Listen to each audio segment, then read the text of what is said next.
qu'on retrouve dans d'autres cultures. Dans le livre, j'en citais quelques-unes. Mais je pense que ce qui distingue les cosmogonies des cosmologies, c'est le fait que dans les cosmogonies, l'origine du monde fait partie du monde. C'est-à-dire qu'il y a une sorte de déjà-là qui fait partie du monde. Ça peut être un océan primordial, ça peut être un œuf primitif, ça peut être un chaos, ça peut être de la matière informe, ça peut être beaucoup de choses différentes selon les cultures auxquelles on s'intéresse. Mais l'idée, c'est que l'origine du monde est déjà dans le monde. Elle est immanente, pour reprendre un terme philosophique. Et ensuite, il y a une histoire qui fait passer de cette origine immanente au monde tel qu'on le connaît. Alors que dans les cosmologies, ou même dans les récits religieux, dans les genèses des trois monothéismes, l'origine du monde ne fait pas partie du monde. Elle est transcendante par rapport au monde. Ce qui rend le monde contingent, d'ailleurs. Puisque, on peut expliquer contingent. Contingent, c'est-à-dire qu'il est arbitraire. Si Dieu, dans les genèses, par exemple, chrétiennes ou musulmanes, avait décidé de ne pas créer le monde, il n'y aurait pas de monde. Oui. Donc le monde n'était pas nécessaire. Alors que dans les cosmogonies, il est nécessaire au sens où les conditions initiales déterminent la suite de l'histoire, d'une certaine façon. Et d'un point de vue scientifique cosmologiste, il est contingent, l'univers ? En cosmologie contemporaine, il y a un problème qui est un problème, à mon avis, de métaphysique, qui sera jamais résolu. C'est-à-dire que quand vous parlez de l'origine de l'univers en tant que physicien, par exemple, vous le faites toujours en invoquant des lois physiques ou une théorie physique. Et donc, quel est le statut de la théorie physique par rapport à l'univers ? Est-ce qu'elle est transcendante ou est-ce qu'elle est immanente ? Est-ce que les lois physiques font partie de l'univers ou est-ce que l'arsenal législatif de l'univers a préexisté à son apparition ? Si vous pensez que l'univers a eu vraiment une origine absolue, ça veut dire qu'il a été précédé par rien. Puisque si vous mettez quelque chose en amont de l'univers, ce quelque chose, par son statut même, contredit l'idée que l'univers a une origine. Autrement dit, à chaque fois que vous nommez l'origine de l'univers, précisément, vous contredisez le fait qu'il a une origine. Si je dis, par exemple, l'origine de l'univers, c'est, un trou noir, le vide quantique, une collision entre je ne sais quoi et je ne sais quoi, une brane, par exemple, vous nommez l'origine de l'univers, vous produisez un récit qui va être logiquement incohérent, parce que soit cette chose que vous mettez en amont de toutes les autres a toujours été là, auquel cas il n'y a pas d'origine, puisqu'il y a toujours eu quelque chose. Ou bien cette chose n'a pas toujours été là, ce qui veut dire qu'elle est elle-même l'effet d'une cause qui l'a précédée, et c'est pas l'origine. C'est la régression à l'infini. Et donc, par exemple, quand vous êtes physicien, vous devez, et on le fait jamais évidemment, parce qu'on veut pas être embarrassé, vous devez préciser quel est le statut que vous accordez aux lois physiques. Par exemple, Hawking, qui est évidemment respectable comme théoricien et comme vulgarisateur, il a écrit des livres, ou plutôt d'autres ont écrit des livres pour lui, qui sont un peu ambigus là-dessus. Par exemple, dans le dernier, il dit on n'a pas besoin de Dieu pour créer l'univers, les lois de la gravitation ont suffi. Les lois de la gravitation ont suffi. Mais où est-ce qu'elles étaient, les lois ? Est-ce qu'elles étaient transcendantes ? Et comment des lois transcendantes peuvent-elles engendrer un univers empirique qui leur obéisse ? Il faudra nous le dire. Et donc, la question du statut des lois physiques, à mon avis, est une question qui fait que la question plus générale de l'origine de l'univers est une question en partie métaphysique. Et ça, on va revenir à la métaphysique, justement. Est-ce qu'elle est destinée à mourir ou pas, cette métaphysique ? Et comme le temps avance, même si on a commencé en retard, est-ce qu'il y a un piège dans la question des origines sur lequel les gens continuent à buter ? Est-ce qu'il y a des explications que le public peine à accepter, des choses où, malgré votre talent, je cire un peu les pompes, ça passe pas ? Qu'est-ce qui passe pas dans la question des origines ? Je ne comprends pas la question. Est-ce qu'il y a peut-être qu'il n'y a rien, en fait, peut-être que tout va bien, mais est-ce qu'il y a des notions, des choses, ou peut-être c'est ce qu'on vient de dire, que le public continue à demander alors que la réponse a déjà été fournie ? Bon, moi je ne connais pas exactement les questions du public, je sais que la transmission des connaissances, vous le savez mieux que moi, c'est quelque chose qu'on n'arrive pas à faire bien. Enfin, on voit tous les jours que ça percole pas, que c'est déformé, que c'est mal compris, que c'est peut-être pas intéressant d'ailleurs. On fait ce qu'on peut, mais c'est vrai que... peut-être c'est pas intéressant, je sais pas.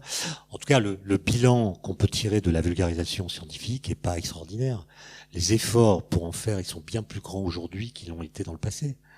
Mais les effets produits sont bizarres, sont très très bizarres. Et donc, est-ce qu'on peut expliquer cela? J'en sais rien. Peut-être qu'on doit inventer des nouveaux modes pour transmettre. Peut-être qu'on doit se donner davantage de temps pour transmettre. Parce que quand on transmet brièvement, on utilise, qu'on le veuille ou non, des arguments d'autorité qui peuvent être contestés par un esprit critique acéré, au nom de l'esprit critique, parce qu'on n'a pas le temps de donner les arguments qui permettent de convaincre de tel ou tel résultat. Maintenant, sur l'origine, ce qu'il faut voir, c'est que au XXe siècle notamment, mais ça a commencé en fait un peu avant, les physiciens, les scientifiques, en général, je mets dedans les biologistes évidemment, ils ont compris l'origine de beaucoup de choses. On a compris avec une précision assez incroyable l'origine des éléments chimiques, comment les atomes se sont formés dans l'histoire de l'univers. Les plus légers dans l'univers primordial, ceux qui sont un peu plus lourds jusqu'au fer dans les étoiles, et puis les plus lourds dans des explosions d'étoiles qu'on appelle des supernovas, donc du fer jusqu'à l'uranium et au-delà. Et tout ça a été parfaitement compris. Mais quand on dit qu'on a compris l'origine des éléments chimiques, en fait, ce qu'on dit, c'est qu'on est capable de raconter toutes les histoires précédant l'apparition des objets, des éléments chimiques, dont les éléments chimiques sont l'aboutissement. Autrement dit, pour un scientifique, et c'est là toute l'ambiguïté de la chose, le mot origine veut dire non pas commencement, mais achèvement. Origine est synonyme de conclusion. Raconter l'origine d'une chose, c'est raconter l'histoire précédant cette chose, dont cette chose est la conclusion. Et ça, c'est Ce fort. qui veut dire qu'on est capable de raconter... Il faut les laisser que ça rentre. En fait, l'origine, c'est pas le début, c'est la fin de l'histoire. Non, c'est la fin de l'histoire. Voilà. Comprendre l'origine d'une chose, c'est comprendre ce dont cette chose est la fin. Et ça marche pour les atomes, ça marche pour les molécules, ça marche pour les planètes, ça marche pour les étoiles, et beaucoup de choses en biologie. Mais vous voyez bien que cette façon de raconter l'histoire par le biais de généalogie bute sur l'origine de l'univers, qui est considérée comme une origine absolue, et qui échappe donc au statut ordinaire de l'origine, puisque si raconter l'origine d'une chose, c'est raconter l'histoire qui a précédé cette chose et dont cette chose est la fin, quand c'est de l'univers que vous parlez, ça veut dire que raconter l'origine de l'univers, c'est raconter l'histoire qui a précédé l'univers, dont l'univers est la fin. Mais comment une histoire a-t-elle pu précéder l'univers? Et donc la façon habituelle de raconter l'origine échoue quand il s'agit non pas de quelque chose qui est dans l'univers, mais de l'univers lui-même.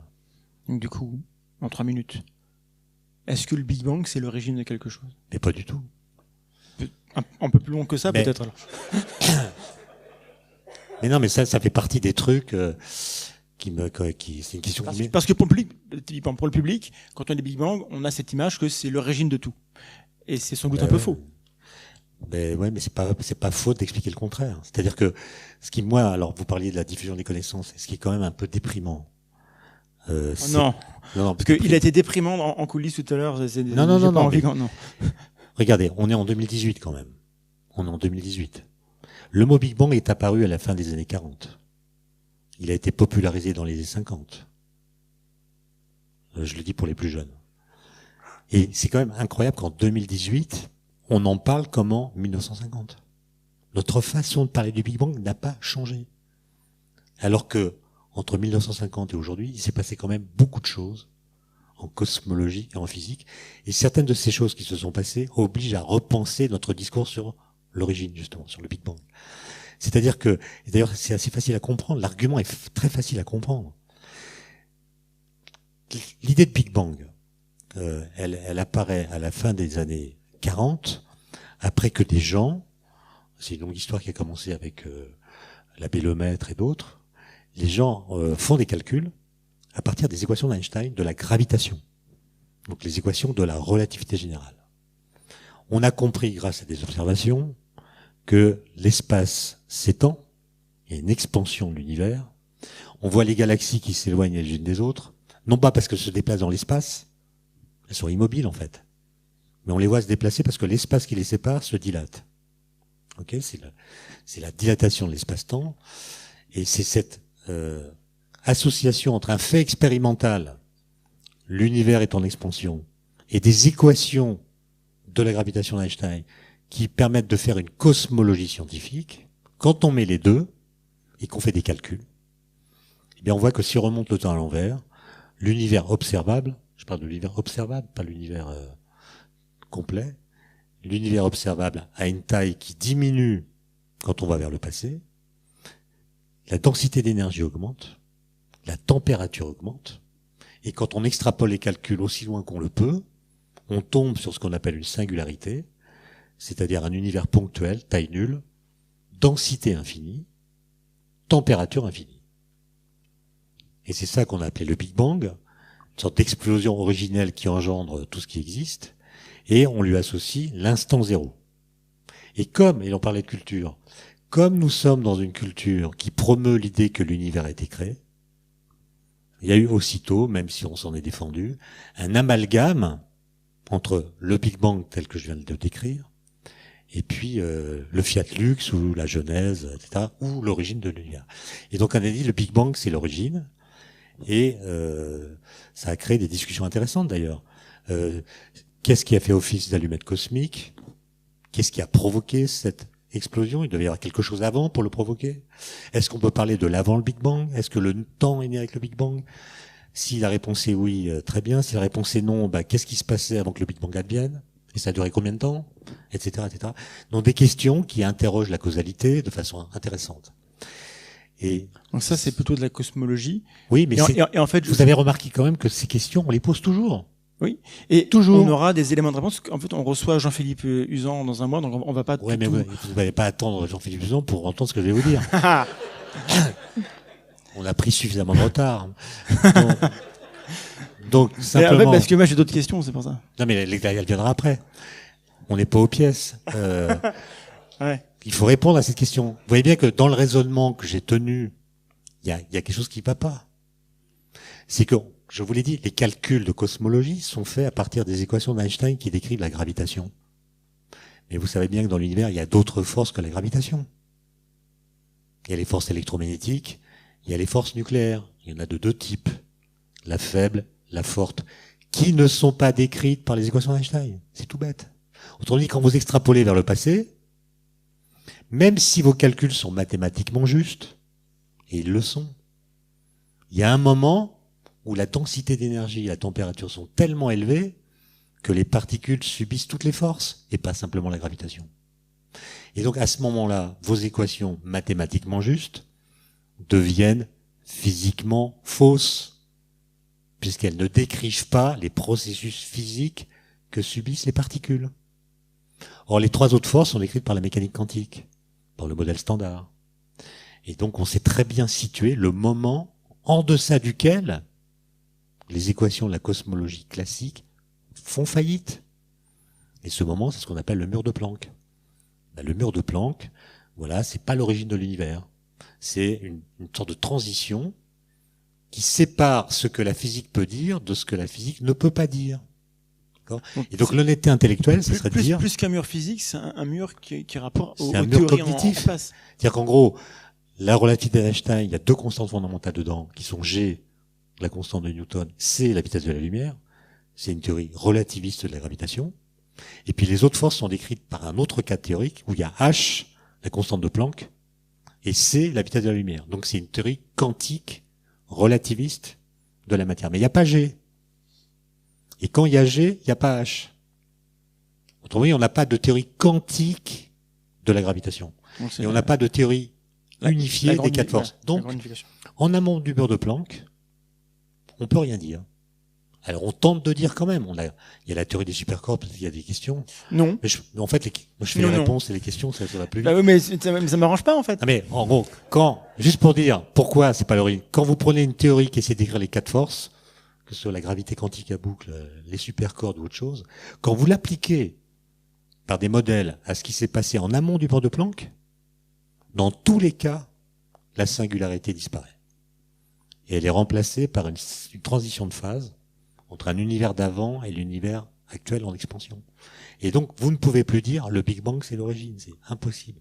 Et pourtant, on continue à le dire parce que, voilà, on s'en rapproche. Mais c'est faux. C'est juste faux. Il n'a pas été démontré scientifiquement que l'univers a eu une origine. Ça, c'est la phrase Donc, importante.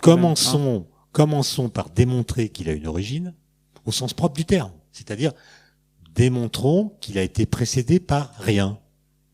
Alors, et démontrer qu'il y a eu du rien, c'est quand même un gros programme. Ça va être compliqué. Il y a beaucoup de gens qui